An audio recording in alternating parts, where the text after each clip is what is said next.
his phone made it back to shore. He didn't. 3 days later, a park ranger walked the shoreline of a remote Mississippi island and found him, less than a mile from the spot where his friends had last seen him alive. Right now, there is a video moving across the internet. It allegedly shows an argument he was part of hours before he vanished. Investigators have not confirmed if that footage is connected to his death, or if it's even real. This is a case with a family demanding a second opinion from the government itself, a piece of evidence about a boat that would end up changing the entire picture, and a small island off the Gulf Coast that only tells its secrets when someone goes looking for them. Before we start, this video covers an active investigation into a young man's death. Some details may be emotional for certain viewers. If you're new to this channel, subscribe now. We only report confirmed, verified information on active cases, not rumors and not guesses. Let us know in the comments which state you're watching from tonight. Here is what actually happened. Nolan Xavier Wells was 18 years old, from Ocean Springs, Mississippi. He graduated Ocean Springs High School the year before. He played wide receiver for Southwest Mississippi Community College, a freshman with a real future in the sport. He wasn't just chasing a spot on a roster. Days before he vanished, his family's attorney later revealed Nolan had a Division I football tryout scheduled, one that could have changed the entire direction of his life. His high school football coach remembered him as the kind of son, teammate, friend, and student that every coach hopes to have in a program. He said Nolan carried himself with humility, treated people with respect, and led by example, without ever needing to be the loudest person in the room. His high school principal called him a remarkable student, teammate, and brother, someone who left a lasting impression on every teacher and coach who worked with him. And here is a detail from his father that you should hold on to, because it becomes important later. He described Nolan as an elite athlete and a strong swimmer, not just someone who could get by in the water, someone who excelled in it. Horn Island sits roughly 10 miles off the Mississippi Gulf Coast. It's federally protected, managed by the National Park Service.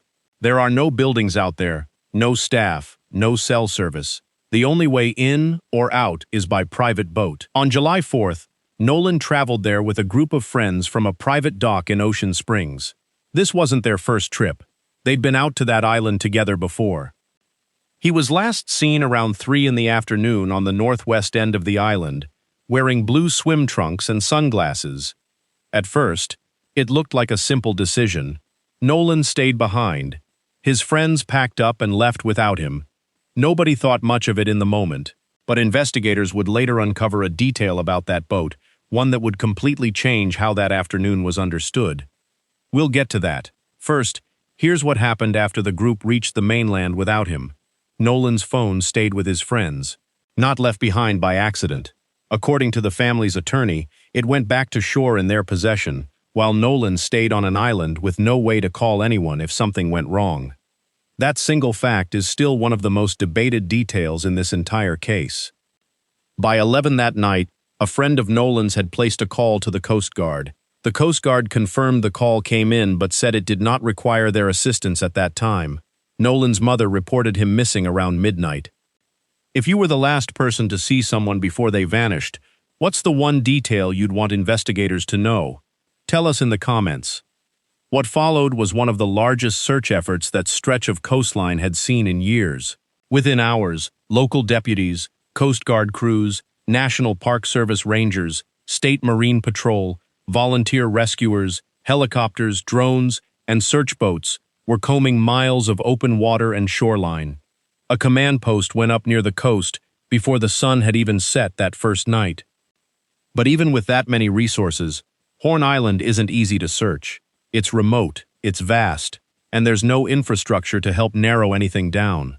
For 2 full days, the effort continued with no results. Then, on the third morning, everything changed. Just before 8:45, a National Park Service ranger walking the shoreline found a body in the water, off the same stretch of coast where Nolan was last seen alive. The sheriff's office said the description matched Nolan, but they held off confirming anything until forensic evidence came back. The county coroner personally went out to the island to examine the remains at the scene. He later had to publicly shut down a rumor spreading online, one claiming the body had been found wrapped in something. He called that claim false, directly and without hesitation. That afternoon, Nolan's mother confirmed his death on social media. She wrote that her heart was broken for her sweet son, who was always willing to cheer and uplift others. The next day, dental records confirmed the identification. An autopsy was performed that same day at the state medical examiner's office. Investigators shared two early findings: no indication of drug or alcohol use, no signs of physical trauma consistent with an assault. Neither of those was a final ruling. The full findings, including toxicology, were still pending. At this point, most people expected the story to end quietly with those results. It didn't. That same day, the Wells family retained civil rights attorney Ben Crump, an attorney known for representing the families of George Floyd, Breonna Taylor, and Trayvon Martin. And it's here that the detail we mentioned earlier finally comes back into focus. According to a Jackson County judge whose own son was on that trip, the group's boat had started taking on water that afternoon. They had an issue with the bilge pump, the system that clears water from the hull. That's the real reason the group left when they did, at around 4:30, not simply because Nolan wanted to keep talking to someone he'd met that day.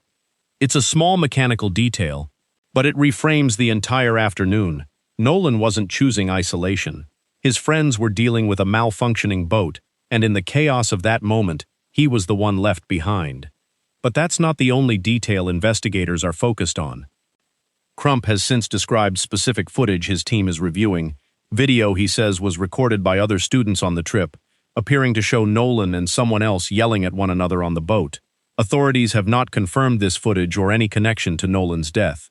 But it's a far more specific claim than the vague viral video that first spread online.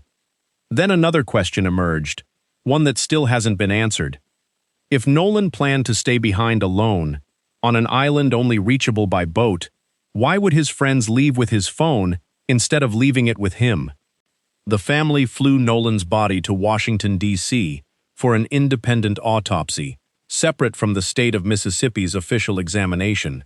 Crump said the independent examiner is specifically checking for injuries beyond what would be expected from drowning.